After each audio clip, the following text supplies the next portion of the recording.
Are you looking to fine-tune? Whether for your business, your job, your team, or yourself.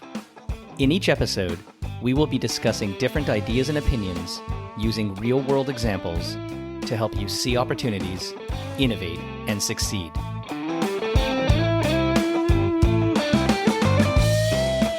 Hi, it's Corby Fine, and welcome to Fine Tune.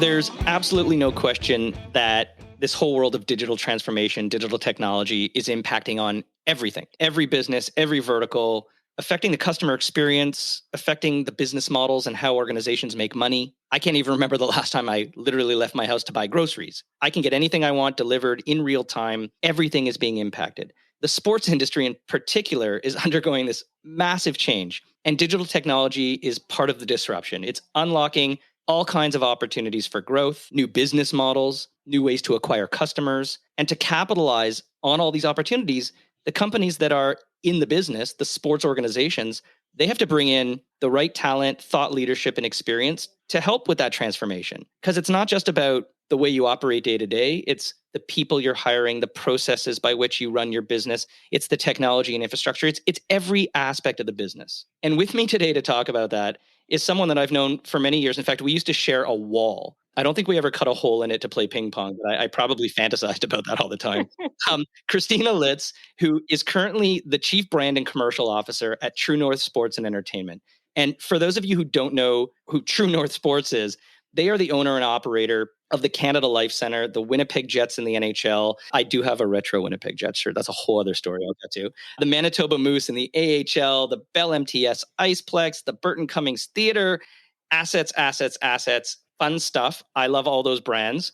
A lawyer by background. She's had many senior roles at organizations, including TELUS, including Rogers. But I think the sports transition really happened when Christina joined the CFL as the Chief Marketing, Digital, and Strategy Officer, and then found her way to an interesting organization, Woodbine Entertainment Group, as the head of media, digital, business, and revenue development. So first of all, I need a title as long as that. I don't know how you know what you do for a living, but welcome to the podcast. Oh, and wait, you're on the board of the Junos. And as a musician, that's just super fun. We can talk about that too. I was going to tell you that I maybe didn't pick the best time to record this, but I thought you'd appreciate because my son is downstairs doing virtual drum lessons right now. And yeah, I know that's big in your life, huge in our house. I know you know that from watching him go. But yeah, so if you get the drumming in the background, our love of music. I'll just say it was me and I was tapping on the desk. Yeah, exactly. That's awesome. Well, listen, thanks for being with me today. And you're in Winnipeg right now, as far as I know. Yeah, I am in Winnipeg in the middle of January, although I think it kind of is the same thing in Toronto right now. So I think that's totally appropriate. But no, I've been in Winnipeg with the family since the beginning of July, started with True North.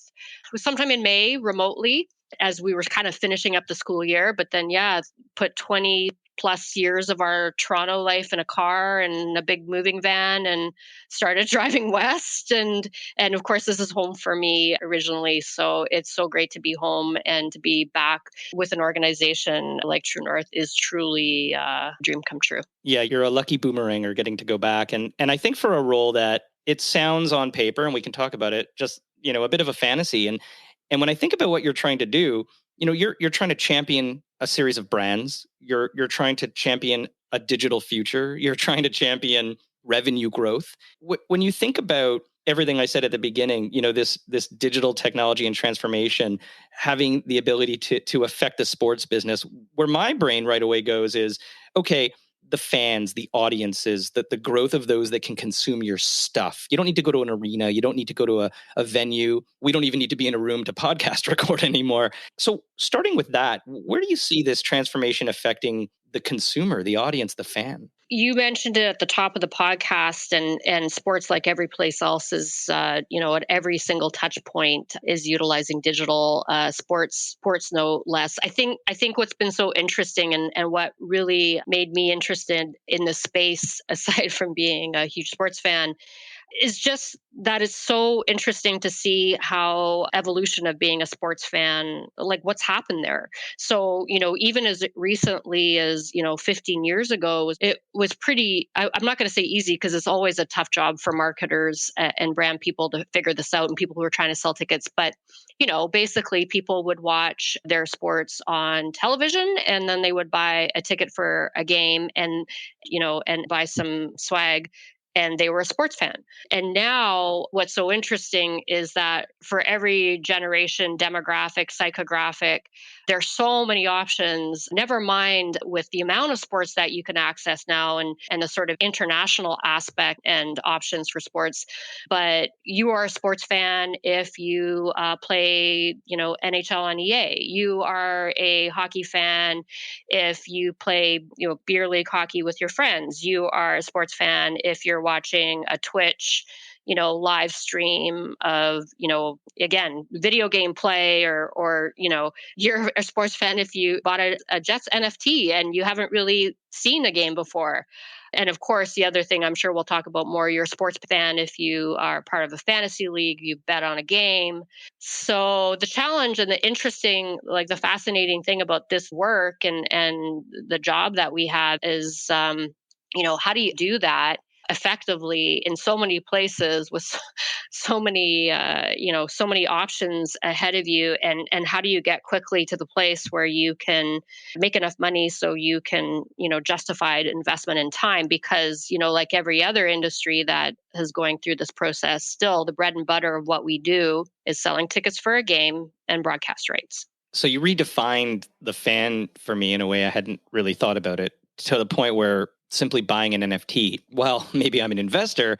Also, to some degree, my choice of what NFT might make me a fan. And so I think you just said it. There's so many different touch points. And as someone who's championing the brand, how do you even stay on top of all of those potential fan experience points that you might actually need to be participatory in? Well, you can't. Like, and again, that's all about team. Not to use that that I'll use that term a lot because it's really important. And the wonderful thing about the group at True North and what made me go there is that fascination, that desire to figure it out is part of the whole team, and the diversity of people that you have on your team.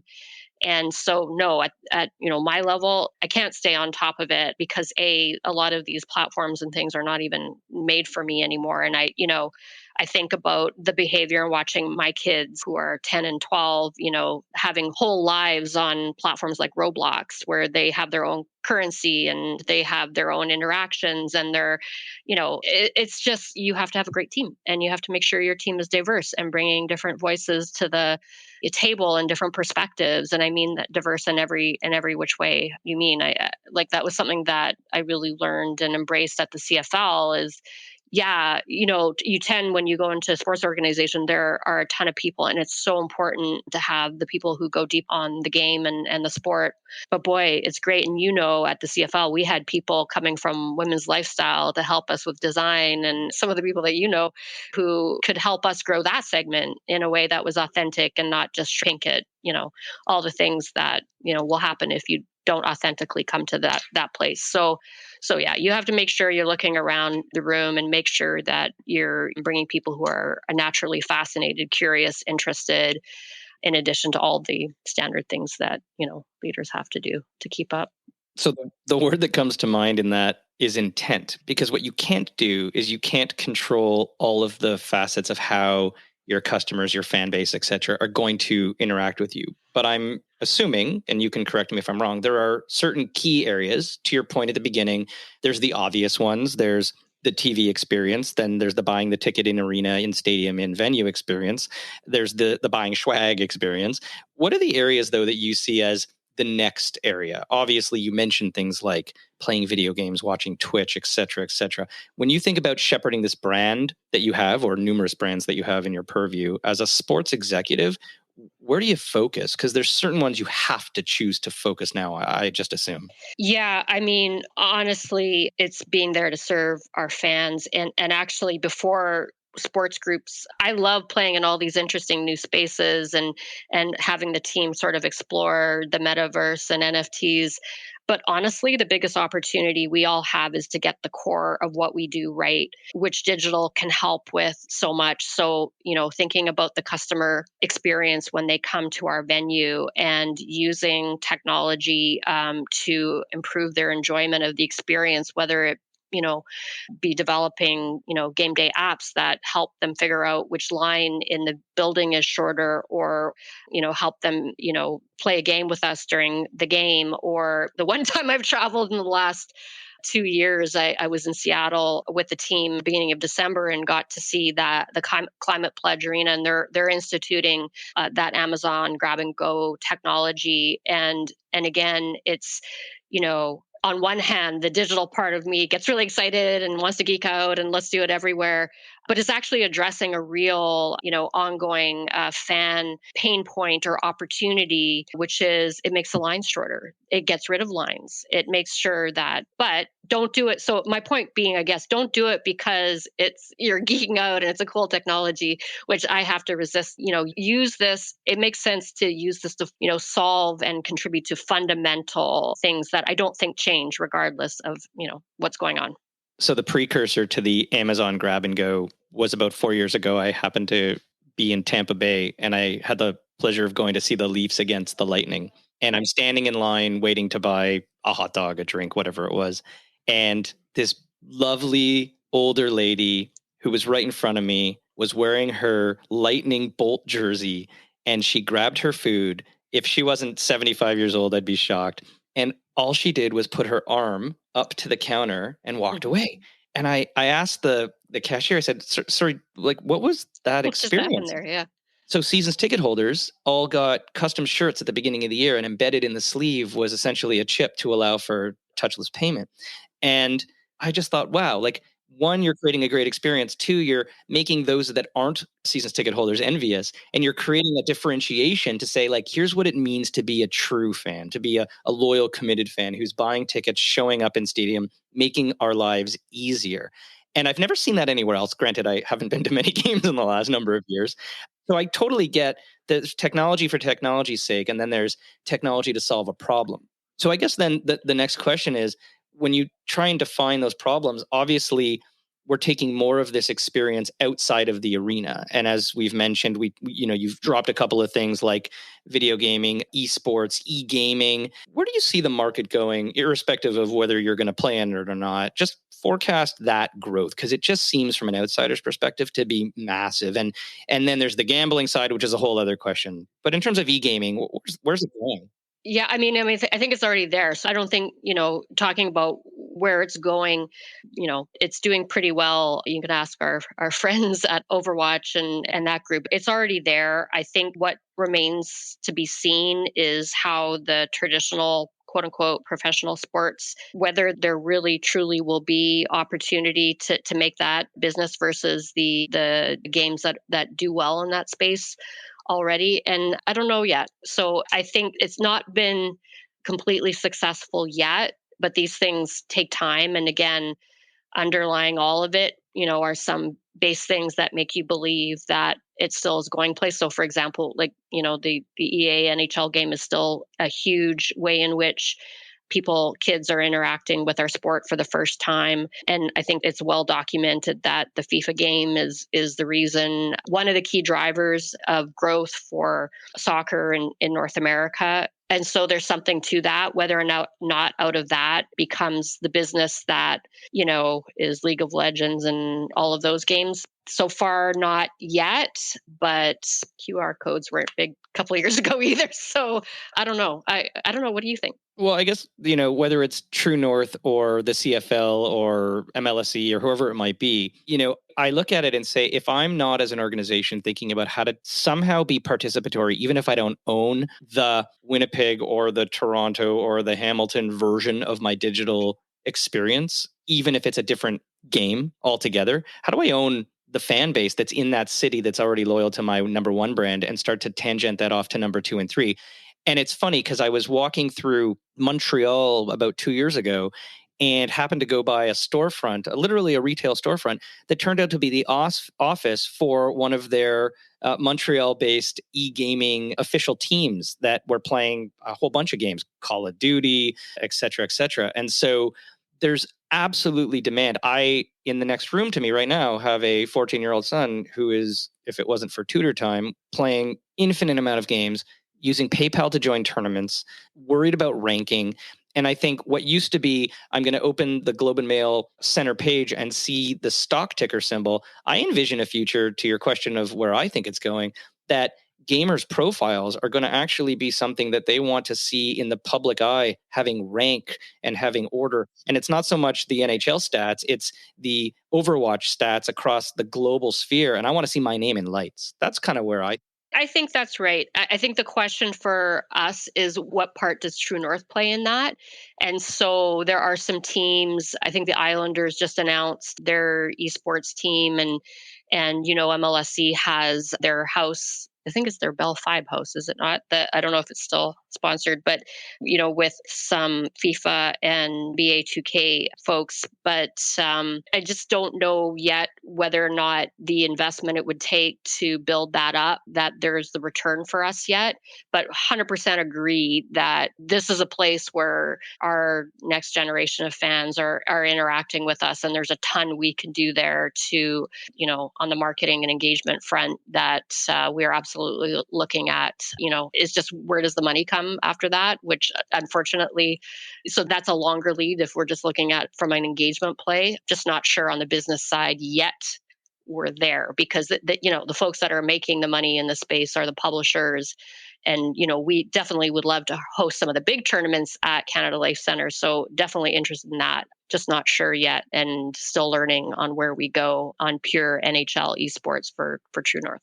Well, I think Blizzard Activision's off the market, so that's not an acquisition you're looking at. But then maybe that's the last piece then. It is about revenue, because it's one thing to focus on these cool conversations for fan engagement and brand awareness and excitement. It's another thing to make money off them. And as you've said, you haven't really figured it out. And to that point, that's not a you issue. That's an industry issue. I'm not sure anybody's fully. But has there been anything so far in your last number of years working through a league, working through a sports betting and sort of horse race woodbine entertainment ecosystem, and now with True North, that you've been, wow, I didn't realize we could make money that way. This is new revenue streams, new opportunities to build business models that maybe this digital transformation has actually enabled? I think data and stats is really that. And what I mean by that is sports data, like true stats. So even when I first started at the CFL, obviously the stats role within sports is well established on the sports operations side. And, obviously for coaches and scouts, and that side has been important for a while. And then from the media side, there has been that. And so, when I started at the CFL, we undertook for those stakeholders trying to improve the delivery of stats, because we were having a lot of pure tech issues delivering those in real time, again, both to our coaches and GMs, but also to media who were reporting on the game. I think when we did that, we were just starting to see the beginnings of what this meant from a consumer facing point of view, and tried to move very quickly into that space. And again, out of the gate, the ability to deliver real time stats for the first time allowed the CFL to get meaningfully into the fantasy space, and then build compelling apps that had the game tracker, which we could then go out and get sponsored. But of course, what it means now across all of this is further opportunity to monetize through content and broadcast and sports betting, which of course was made legal in Canada last summer and has now been handed down to the provinces to regulate. It was a huge focus of my time at Woodbine, who's been monetizing off stats longer than anybody through the very first sport doing this.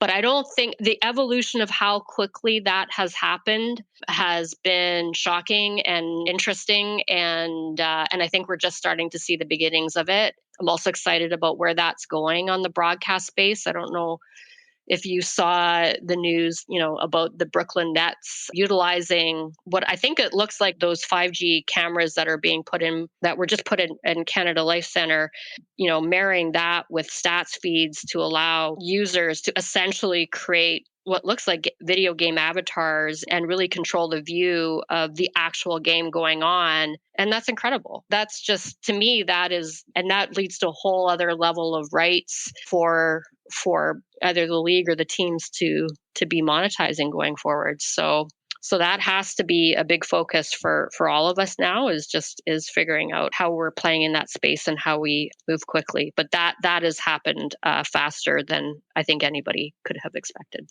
So basically, just like every other business and industry, data becomes the core element of sort of future monetization and enabling other revenue streams. Yeah, totally. Yeah, exactly. And that's a big focus, obviously, for, what we talked about, that bread and butter, just making sure that sports fans are truly delighting and enjoying the game. And, so whether it's for the super fan who wants to go deep on the game last night, and making sure that's presented in a way that, that they enjoy. So that's actually using the sports stats to do that, or the data about, who's coming to our Instagram feed and what kind of content they want, and serving that up at the right time for them. Again, it's all about addressing the fundamental, which is just to enjoy sports and to make it more fun. And all of these tools, and data is the main one, is doing that. And helping me know that last night, Kyle Connor of the Winnipeg Jets got me 2 points in my fantasy hockey pool. Yeah, he's a safe bet on that one for sure. Yes, he is one of my go-to forwards. And I guess the last piece then is the only comment, and it's really just a yes or no. Do you think then, based on the fact that data is at the core, and data is at the core not just of today's sports business, but really this whole notion of sports betting and gambling, and where the Canadian government's now allowing it, that's obviously incredibly data dependent. Do you see the potential that sports gambling and betting ecosystem could theoretically surpass the actual sports business in and of itself, the tickets, the fan base, the revenue at the concessions, and the swag side of it? How big's the gambling thing going to get? Well, I mean, yeah, the short answer is yes. But again, like, who's benefiting from that? It's more fragmented. So, lots of people can monetize this, from government on the taxation front to the sports betting companies coming in, and then the various teams and other stakeholders that are either accepting advertising dollars. Like, I mean, I know we've all been, you can't watch TSN and Sportsnet now without being constant. It's like those pharmaceutical commercials in the States right now, right?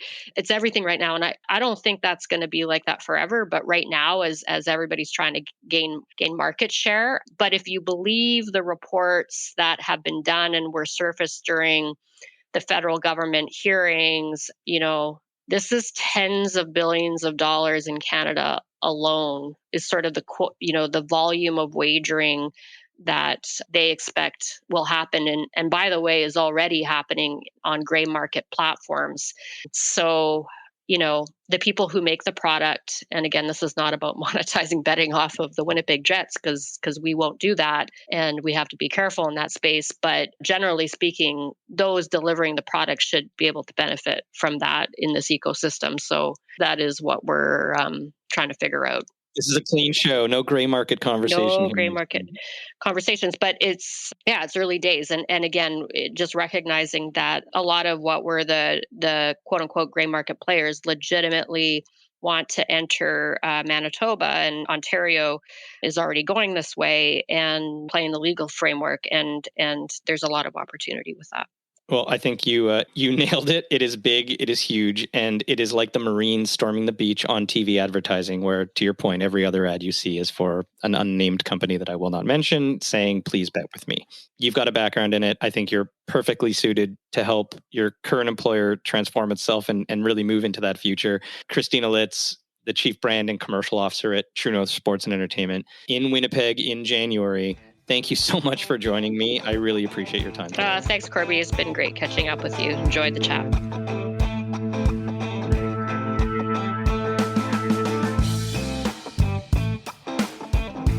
You've been listening to Fine Tune. If you haven't done so already, please subscribe to the show wherever you get your podcasts.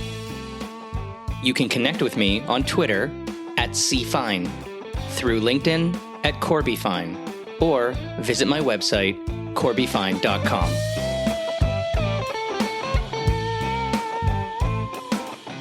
Fine Tune is produced by me, Corby Fine.